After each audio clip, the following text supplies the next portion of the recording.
Hello everyone, આજનો video છે કોન્સ્ટેબલના current affair માટેનો.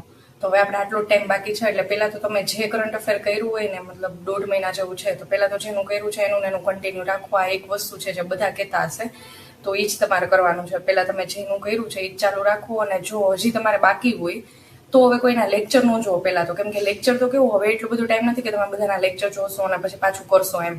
એના કરતાં હવે તમે જે કોઈ પણ એક સારું લઈ લો. હવે અમે લોકો અને મોસ્ટલી જે લોકો પાસ થયા છે ને એ લોકો સાથે મારે વાતચીત થતી હોય તો એ લોકોએ અમે બધા એક જ કરંટ અફેર કર્યું છે, આઈસનું. જે આઈસવાળાની, રાજકોટ આઈસવાળાની જે વીકલી પીડીએફ આવે છે, એટલે અઠવાડિયાની એને કે એક પીડીએફ આવે કે જેને આપણે ગૂગલ ઉપરથી ડાઉનલોડ કરી શકીએ, કાં પછી તમે મારી ટેલિગ્રામ ચેનલ જોઈન કરી લેજો.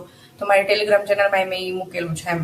તો એમાંથી તમે કરંટ અફેર તમારે શું કરવાનું છે, ધારો કે આપણે અત્યારે 6ઠા મહિનામાં એક્ઝામ છે તો ડિસેમ્બરથી થયેલું હોવું જોઈએ. ડિસેમ્બર, જાન્યુઆરી, ફેબ્રુઆરી, માર્ચ, એપ્રિલ, મે, જૂનમાં એક્ઝામ છે, એટલે આ 6 મહિનાનું તો તમારે ઓછામાં ઓછા કરેલું હોવું જ જોઈએ. હવે કેવું, ઘણા આ 6 મહિનાનું કર્યું છે પણ હવે આ જ કોન્સ્ટેબલની એક્ઝામ આપવાવાળા અને પાછા એમાં પીએસઆઈ, એપીએસઆઈ, એ લોકોને હવે એમ થયું છે કે હવે કરંટ અફેર અમે, મતલબ એમાં તો 2024નું પૂછાણું એવું કંઈક હતું. બધા એમ કહે છે કે એમાં તો બહુ જૂનું પૂછાણું એમ. તો એ ગમે એટલું જૂનું પૂછાણું, તમે વિચારો કે તમારા પાસે અત્યારે આટલો જ ટાઈમ છે, એટલા જ ટાઈમમાં તમારે બીજા સબ્જેક્ટ એ કરવાના છે, મેથ્સ એ કરવાનું છે, તો શું તમે કરંટ અફેર બદલ કરશો એમ? મતલબ હવે 2024નું એમાં પૂછાણું, તો તમે એવું વિચારીને 2024-25નું કોન્સ્ટેબલ માટે કરવા બેસશો એમ. અને કરશો તો એકવાર વાંચવાથી તમને એમ થાય છે કે જવાબ આવડી જશે, એકવાર વાંચવાથી જવાબ નહીં આવડે. એમાં કંઈક એવું પૂછાણું કે કયું રાજ્ય પહેલા નંબરે હતું આના ઉત્પાદનમાં કેવું, તો તમને મહારાષ્ટ્ર અને મધ્યપ્રદેશને કન્ફ્યુઝન જ થઈ જશે એમ. કેમ કે અમુક ટાઈમ સુધીનો ડેટા તમે તમારા મગજમાં નાખી શકો, ઉપરથી તમે કન્ફ્યુઝ થઈને ખોટો જવાબ ટીક કરીને આવો એના કરતાં તમે જે તમારા હાથમાં છે એટલું કરીને જાઓ. એમાંથી પૂછાય તો ભલે આપણે ટીક કરશું. અને એવું દર વખતે જરૂરી ન હોય કેટલું જૂનું પૂછાય, અને પૂછાય તો આપણા નસીબ કે ભાઈ પૂછાઈ ગયું, પણ એના હાટું થઈને તમે બીજા બધા વિષય નો મૂકી શકો. અને કાં તમારી પાસે એક બીજો ઓપ્શન છે કે તમે બીજા બધા વિષયને મૂકીને કરંટ અફેર જ કરો, અને કાંઈ એવું છે કે બીજા બધા વિષય કરો ને કરંટ અફેર આપણા હાથમાં છે એટલું કરો એમ. ધારો કે 6 મહિનાનું મેક્સિમમ તમને બહુ એવું થતું હોય ને, બહુ તમારી પાસે ટાઈમ હોય તો તમે 8 મહિનાનું કરી નાખો એમ.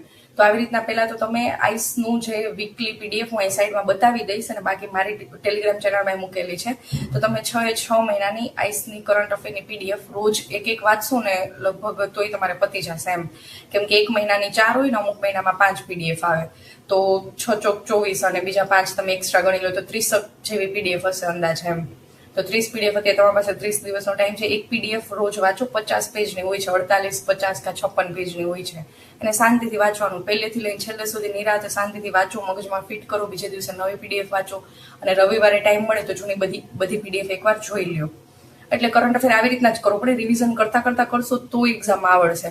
અને ઘણી વખત એવું થતું હશે કે તમે જે મોક ટેસ્ટ આપો છો એમાં તમે જે કરંટ અફેર વાંચ્યું છે એને અકોર્ડિંગ ક્વેશ્ચન ન પૂછાણા, કાંઈ એને અકોર્ડિંગ કંઈ ન આવ્યું, તો હવે આપણે શું કરવાનું? તો એવું જરૂરી ન હોય કે મોક ટેસ્ટમાં તમે જેનું કર્યું છે એમાંથી જ આવે. હવે એ મોક ટેસ્ટ વાળાએ પોતાની એક એકેડમી હોય, એની મોક ટેસ્ટ લોકોએ કાઢી હોય, તો એ એકેડમીનું કરંટ અફેર કરાવતા હોય. હવે એ એકેડમી વાળા ડેઈલી લેક્ચર લેતા હોય, તો આપણી પાસે તેવું ડેઈલી 2 કલાક કે 1.5 કલાક લેક્ચર જોવાનો કરંટ અફેર માટેનો ટાઈમ નથી એમ, સમજાણું? તો આના માટે તમે એક તો એ કરો કે આ જે વીકલી પીડીએફ છે ને ડેઈલી, મેં કીધું ને એમ, અત્યારે તમે ટાર્ગેટ બનાવી નાખો, રોજ એક કરો, જેટલી થાય એટલી કરતા જ જાઓ એમ. રોજ એક પીડીએફ સાંજે એવું ફિક્સ કરી નાખવાનું કે જમીને કાં પછી 11 વાગે હું જોઉં તો 11 થી 1 ની વચ્ચે, કે તમે જે ટાઈમે, કે 10 થી 12 ની વચ્ચે, 10 થી 12 ની વચ્ચે હું જોઈ નાખીશ. કે બપોર વચ્ચે ઘણા એવું કરી શકે, હું એવું કરી બપોર વચ્ચે ની અંદર આવે તો બપોર વચ્ચે 2 કલાક જોઈ નાખવાની એમ. 2 કલાકમાં આમ ટાર્ગેટ રાખવાનું, થોડુંક ધીમે નહીં, સ્પીડમાં જ જોવાનું. અને એવું લાગે કે હવે 2 કલાક પૂરી થવા આવી છે તો થોડુંક સ્પીડમાં વાંચીને જવા દેવાનું. અલ્ટિમેટલી છેલ્લે પૂરું થવું જરૂરી છે કરંટ અફેર એમ. કરંટ અફેર પૂરું થશે તો તમારા મગજમાં કોન્ફિડન્સ આવશે કે કરંટ અફેર પૂરું થયું અને એક્ઝામમાં આવડવાના ચાન્સ વધશે એમ. એટલે આઈસની પીડીએફ સારી રીતના બધાય કરી નાખો. આનું કોઈ યુવા કે એવું કરવા જવાની જરૂર નથી, કેમ કે આપણે જે કોન્સ્ટેબલની એક્ઝામ છે ને, તલાટી ને, જુનિયર ક્લાર્ક ને, પછી એવી જે બધી એક્ઝામ હોય તો બધા ડીવાયએસઓ, એસટીએમ એ બધા આઈસનું કરંટ અફેર કરીને જાય છે એમ. એટલે આપણે જેનું કરીએ છીએ એ જ પહેલા તો શાંતિથી કરો. અને બાકી તમે કરંટ અફેરમાં નોટ્સ બનાવવાની જરૂર નથી. કરંટ અફેરમાં કાંઈ એટલી ખાસ નોટ્સ ન હોય, કેમ કે એમાં કંઈ એવું ફિક્સ ન હોય. હવે હા, એક્ઝામ ટાઈમે એવું બહુ થશે. મારે હોસ્ટેલમાં મારી બધી ફ્રેન્ડ્સ છે ને, કોઈક 10 રૂપિયામાં અને 50 રૂપિયામાં અને 100 રૂપિયામાં અને 99માં અને એમ પોતાની હેન્ડ રિટન નોટ્સ બનાવીને આપતા હશે એમ બધા ટેલિગ્રામ ચેનલમાં. તો પછી કેવું કરે કે એ બધા છે ને એની ઝેરોક્સ કરાવીને લઈને આવે, પછી હું એને કર્યું હોય પહેલા આઈસનું, પછી આની આવે ને એટલે એમ કે મને ફ્રીમાં મળી ગઈ તો આઈઆઈપી તો મેં લઈ લીધી ને ઝેરોક્સ કરાવી નાખી, જો મારી પાસે આ સર નહીં આવી ગઈ, ઓલા વખતે આમાંથી પૂછાણું હતું. પછી હું એની ઝેરોક્સ છે ને ખાલી જોવા માટે જોઉં કે ભાઈ એવું તો શું એનામાં છે એમ. પછી જોઉં ત્યારે ખબર પડી કે આઈસમાં જે હતું એ જ છે કે ભાઈ સિનબેક્સ છે કે કોની કોની વચ્ચે કવાયત થઈ હતી. તો પછી મને એમ થાય કે લાવને એને પૂછું, તો હું એને ક્વેશ્ચન પૂછું કે સિનબેક્સ જે પહેલા જ પેજ એના કરંટ અફેરમાં આપી હોય ને મેં આઈસ વાળાને વાંચી હોય એમાં આવી ગયું હોય બધી યુદ્ધાભ્યાસ એમ. તો પછી હું એને પૂછું કે આ સિનબેક્સ કેની કેની વચ્ચે થઈ એમ મારી ફ્રેન્ડને, કેમ કે એને તો આઈસનું કરેલું છે ને આ વાળાનું કરેલું છે. તો એમ કે ચીન. તો મને એમ થાય કે અરે ભાઈ, મેં કીધું ચીન હારે તો આપણે કોઈ ઇન્ડેક્સ થતી જ નથી એમ. તો આવું તમે વિચારો ને ત્યારે તમને ખબર પડે કે ઘણા લોકો હજી આવા ઝોનમાં જ છે અને એને એમ થાય છે કે અમે એક્ઝામ પાસ કરી લેશે. તમે એક શાંતિથી વાંચો, એક જ જગ્યાએથી વાંચો તો તમને યાદ રહેશે. સિનબેક્સ લખેલું આવે, એવી રીતના તમારે જે પણ કવાયત લખેલી આવે તો એમાં તમારે એના ફૂલ ફોર્મ ઉપરથી આમ થોડુંક મગજે ચલાવવાનું હોય. 4 ઓપ્શનમાં એ ચીન નાખશે, સી છે એટલે એ ચીન નાખશે, સી લખેલો આવે એટલે. તો પણ ચીન હારે આપણે કોઈ કવાયત જ ન કરી. ચીન સાથે થોડા આપણા સારા રિલેશન છે તો કાંઈ આપણે એના બે આપણે મળીને એકબીજાનું મતલબ શેર કરી કે અમારી પાસે આ ટેકનોલોજી છે, તમારી પાસે કઈ ટેકનોલોજી છે, એવું આપણે એની હારે નહીં કરી.